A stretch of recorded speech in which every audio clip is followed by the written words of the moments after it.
Negotiation skills. So welcome back to this next section on negotiation skills. I'm sure you've heard of the word negotiation already, and most of you tend to get a little worried when the word negotiation is used because we think there's so much to learn in this topic. Well, let me enlighten you to a fact. Negotiation is something we've been doing since the day we were born. Do you recall the time when you were a baby and you wanted a toy? What would you do? You would cry. Now, crying was your style of negotiating back then. The world is a stage of negotiation. We are all negotiating or bargaining in some way or the other. The whole goal of this module is to understand and identify these principles so that we can negotiate more effectively. All that being said, remember, you are already a negotiator. Negotiation is a constant in everyday life. Our lives are filled with negotiation. A negotiator could maybe a buyer, seller, customer, employer, employee, or business partner. On a more personal level, negotiation takes place between partners, spouses, friends, parents, and children.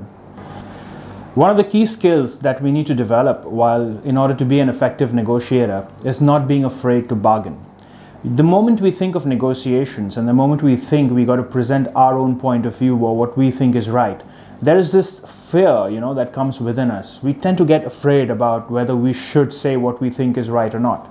Now, it is important that we learn to put this fear aside, because the moment you are taken by this fear, then negotiating becomes very difficult. Obviously, we're going to learn a few skills on how you can put this fear aside and make sure you're not afraid to bargain. The goal of negotiation is to come to agreeable terms. This is quite obvious. However, it is easier said than done. Coming to agreeable terms means you're going to walk into a negotiation with the expectation that you're not going to get everything that you want. So that's a very important thing to remember. We don't walk into a negotiation expecting to get everything that we want. There are chances we might not get what we want. So we need to come to agreeable terms, right? So there is this mindset that we walk into, that we walk with while negotiating with somebody, because this is a give and take. We come to agreeable terms by giving a little and taking a little.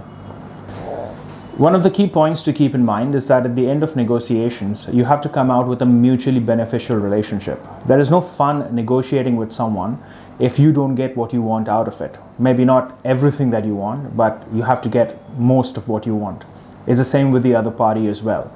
So as much as we think that negotiating is about getting what I want, it is also about getting what the other person wants. So you don't just think about yourself, but in order to get what you want, you need to think about the other person as well.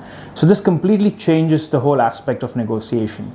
Usually we think that negotiating is about, forcefully making our way through and holding someone probably at gunpoint to get what we want, but that's not the case. You got to think of both parties involved, you and the other party as well. Okay, so let's now understand, why is it important to negotiate? Why is negotiation such an important aspect of our lives? The very first thing, as we discussed earlier as well, that negotiation is about reaching a mutually beneficial relationship. Now, why is that important? Well, the answer is quite simple. We live in a civilized world, right? If we want something, we cannot just go grab it and take it away and run away. That's not an option. So in this world that we live in, the way of the world is such that we got to negotiate terms and come to an understanding. Now, it is not always easy to get into a negotiation agreement with somebody, not being aware of what skills and strengths and tools you need to be successful. So that, of course, we're going to learn in this session. Another reason why we negotiate is to build new relationships and strengthen old ones. Now, why is this important? Obviously, once in whatever line of work we are in, we build relationships by negotiating, right? Someone wants what you have to offer and someone has what you want. So once you reach that kind of an agreement, that's when you build a relationship, a working relationship. Now, this obviously can happen with someone new, someone you don't know, and that's when a first negotiation happens and a first deal is struck.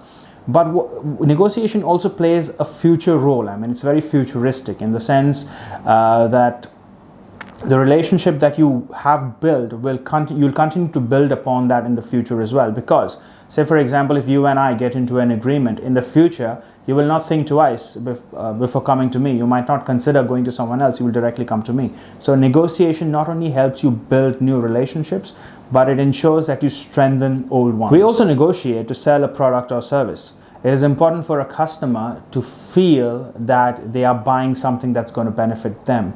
Remember the whole session on core beliefs? So we have to convince their core beliefs that they're buying a product or service that is in alignment with what they want. Now you cannot achieve that goal without negotiating, right? So it is very important to understand negotiations so that we can be successful at selling a product or service. Another very important aspect of why we have to learn to negotiate is because it helps build confidence. Now, the main thing about building confidence is that when you negotiate, you're getting into a conversation where you're trying to understand the other person and at the same time getting the other person to understand you. So there is an exchange of values, there's an exchange of thoughts and feelings. All this results in chemistry, and this chemistry ensures that the bond is strengthened, right? So as this bond is strengthened, there is confidence. As this confidence is built, it helps in easier negotiating and make sure that whatever the end goal is, it is achieved. Last but not least, customers need to feel that they're getting what they want. This is a very important aspect, not just of sales, but also of negotiations as well.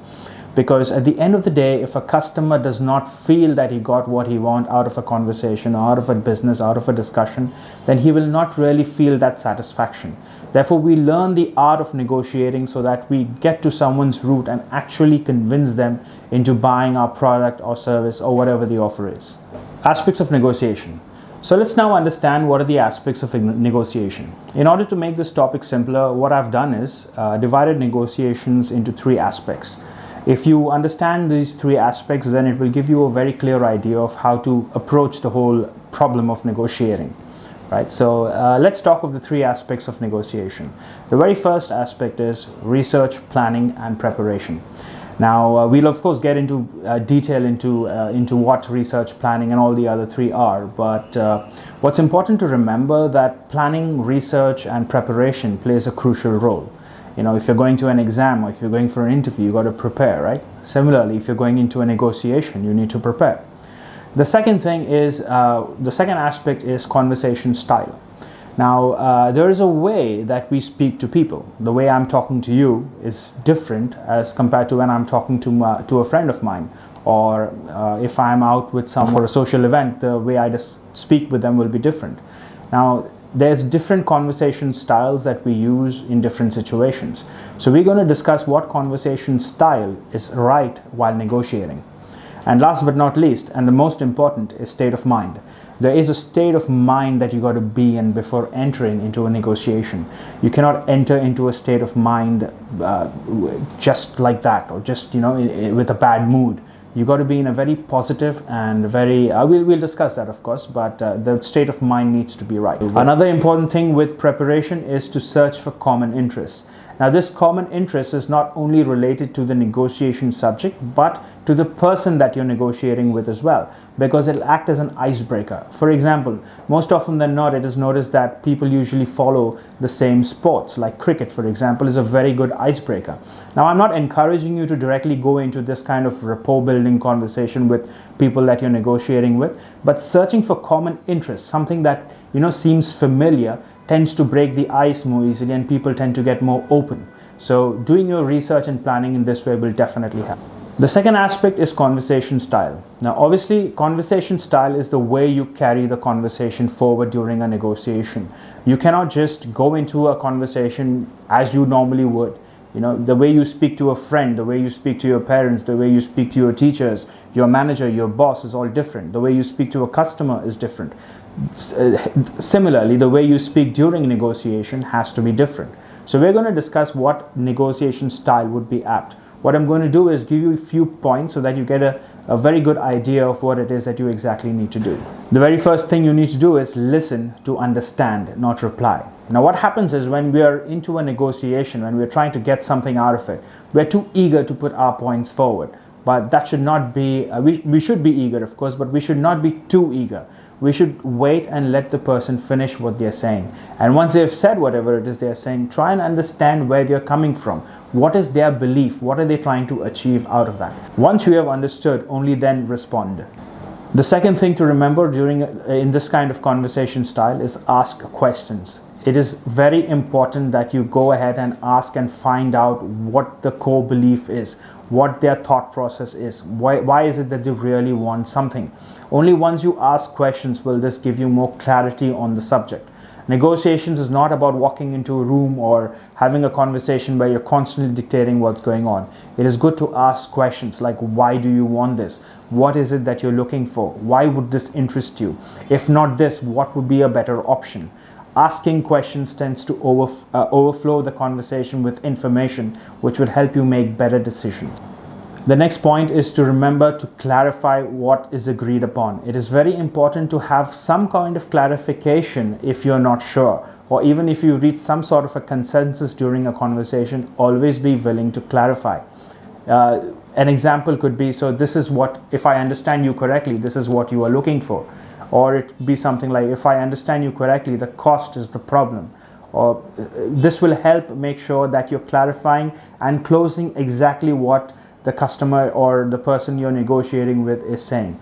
It leaves any vagueness out of the conversation.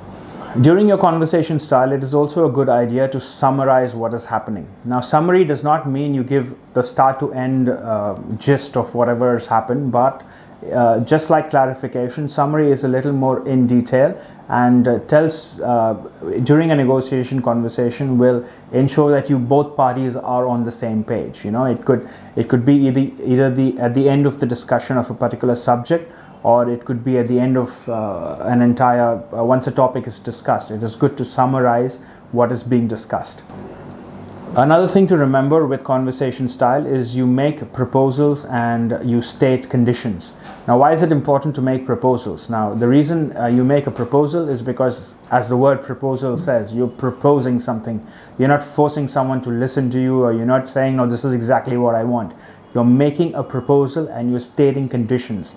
Now, stating conditions is a very good idea, because what happens is, it's like a game of chess. I'm not sure if you guys play chess, but stating conditions puts you in a position where a negotiation conversation can turn into your favor, because you're willing to give while certain conditions are met. It is more logical, it is more reason-based, and it also tells the other person that you have thought yourself through. You've not just come across and just saying things blindly, right? So make proposals while stating conditions. The next point we need to remember in conversation style is bargain. No one likes a conversation where they are just asked to give something. It's always a give and take. Don't be afraid to give out something first to get something later. So bargaining plays a very important part in your conversation style. The way you speak to someone should always reflect some sort of a giving, that your willingness to give and be a little open. The moment you do that, they will start to mirror that behavior of yours. The first point that we will discuss in state of mind is becoming neutral. Now, you must be wondering why I'm saying that you need to be neutral while you go into a negotiation. Well, the important thing to remember is a negotiation may not go out the way you want. It might go in your favor sometimes, it might not sometimes go in your favor. But your state of mind that you enter in during a negotiation conversation is very important, because if something during the negotiation is not going in your favor, you being neutral to that will give you the center and the poise that you require. Otherwise, what's going to happen is your emotions will run wild and you might tend to give an emotional reaction. So it's very important that you go neutral, you stay into a neutral zone and not be too clinging to what you want. This kind of an openness during a negotiation conversation will help you be more detached to the outcome and give you more control over the outcome that you desire. Be empathetic.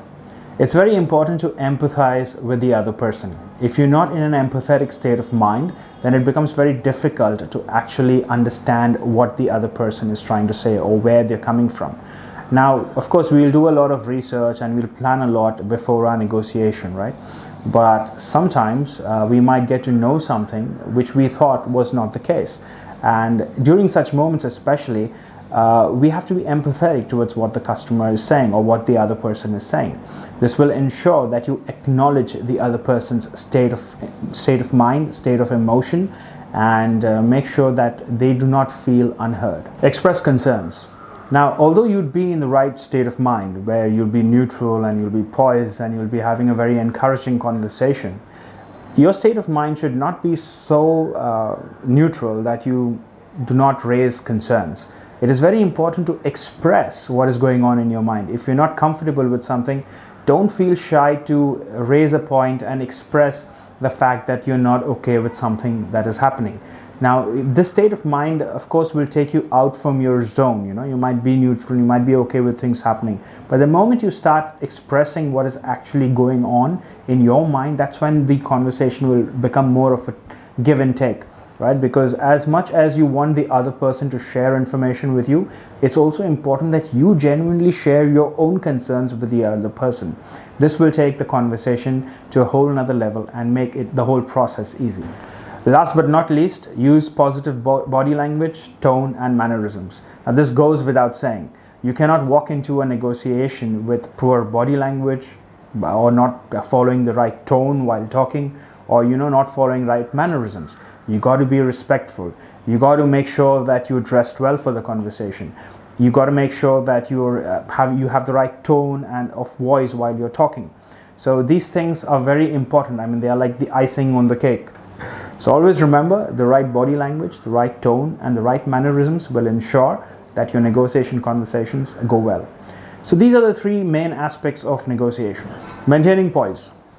Negotiation is all about maintaining poise, because if you're not able to maintain that poise, then you come across as a person who is not very confident and is not very sure. So it is very important that during a negotiation conversation, you're able to maintain poise. We have already discussed that it's very important to be neutral to the outcome. Now, the reason for this is because you do not know how the negotiation conversation is going to go, what the other person is going to say. You might be prepared. One of the best ways to be in this neutral state of mind is to wear a smile. Now, people usually tend to underestimate the power of smiling. Obviously, there are situations when you're supposed to smile, and there are situations when you're not supposed to smile at all. But I'm talking about a general state where, it's not some situation that requires a lot of seriousness and all, but where when you're normally having a conversation with someone, wearing a smile and having that conversation not only puts the other person in a positive state of mind, but most importantly, it affects your own mental state. Actually, I want you to try this. Take a minute and just sit and smile to yourself. You don't need a reason, just smile. It'll make a lot of difference. It will change your own state of mind. And what happens is, when you come across as a person who is smiling and who is in a positive frame, it automatically builds trust and confidence. So other people tend to trust someone who has a smiling face more than someone who has a frowning face. One of the key things to remember to maintain poise is to be patient. Do not rush and jump into conclusions, right? Sometimes people tend to say things just because they're thinking out loud. Now, this could happen during a negotiation conversation. You might feel that someone has said something, but it is not necessarily a decision. They just think things out loud, and if you conclude that it's a decision, then it could lead to a little bit of a difficult situation. So what I suggest in such a case is you could probably clarify. You could probably express your concern, and this will ensure that the conversation goes through more smoothly rather than you losing your cool. So maintaining poise can be done by expressing concern and clarifying and being patient. Another way by which you can put yourself at ease during a negotiation conversation is to always be open to accepting other viewpoints. And one of the things that I do while I'm in a negotiation conversation is I always tell the other person upfront that I'm okay to listen to new viewpoints. Now, just saying that out aloud to someone else automatically puts you in a very positive state, because you're willing to break those barriers down. Now, the moment you say that, the other person obviously will also acknowledge the fact. So it becomes very easy to have a conversation this way, by just saying that you're okay to be flexible and that you're okay to accept other viewpoints. You're not very rigid. So that puts the whole conversation into a positive state and puts your internal state of being into a very centered feeling. One of the main reasons focusing on customer benefit is important is because it makes negotiations easier. For example, I'm sitting here doing this training for you. If I focus on the benefit that this training is going to be good for you because you're going to learn something out of it and it's going to help you achieve your targets and make your career success simpler and easier, that's your benefit. immediately it makes this negotiation conversation so easy. It doesn't take a lot of convincing because I'm focused on what you want out of this proposal. Another tool you can use is ensuring that you're not just focused on customer benefit, but you're working towards exceeding their expectations. So this acts as a very good motivator to get the other person to really listen to you and come to your terms. Because now it's not about just expecting or delivering what the customer wanted, but now you're exceeding their expectations. So this, and always try and remember that this is not about just giving offers and discounts. It could simply be about services as well. So for example, as a customer wants a cell phone that has got a good battery life. Now, what is available in the market usually is probably say 8 to 10 hours, but your product, for example, can go up to 16 hours. Now, this is an excellent benefit. You're not just meeting the customer demands, but you're exceeding customer expectations. So while focusing on customer benefits, you could use statements like, "You will benefit in this way." Now, this will immediately focus on the benefits that you have to offer to the customer. Another sentence could be, "This is a great offer, and the decision is yours."